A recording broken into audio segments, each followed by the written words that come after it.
back as the temps rise. The reality is there are still people living out in the streets right here in our state. That's right. And this morning, Nikki Johnson met with some groups that say this issue is not going away anytime soon. Good morning, Nikki. Good morning, Josh and Alicia. 2 weeks ago, we reported on the Continuum of Care's Point in Time Count. It's a national effort to combat homelessness, but the groups I met with say just counting how many people are living on the streets isn't enough.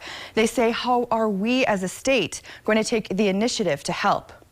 We think that just because we live in North Dakota and it's too cold for people to be sleeping in doorways and in parks and on sidewalks in the wintertime, that we don't have homelessness. Sue Shirk with the North Dakota Coalition for Homeless People says we do, but it may look different than other states.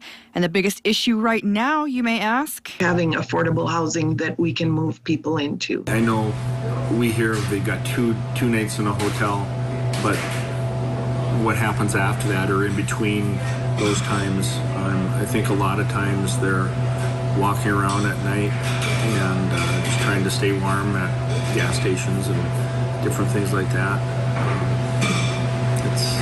It's a tough situation in weather like this. A situation that has caused at least one death this winter. You do have to remember, in October, we did have one death of a person due to exposure.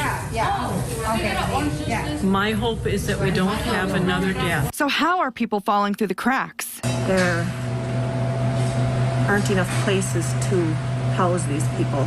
You know, you see all the resources, but, you know, I'm sure people are depleted of resources. So Bobby Joe says she directs people in need to places within the Homeless Coalition for help. You see them on the streets, we give them sleeping bags.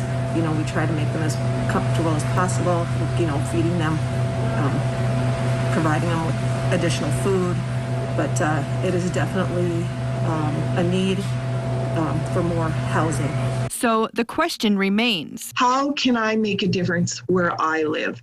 And it's about being educated. But, you know, it's kind of sketchy, no real seamless, you know, transition to housing. The other reality is that things are not gray anymore for us.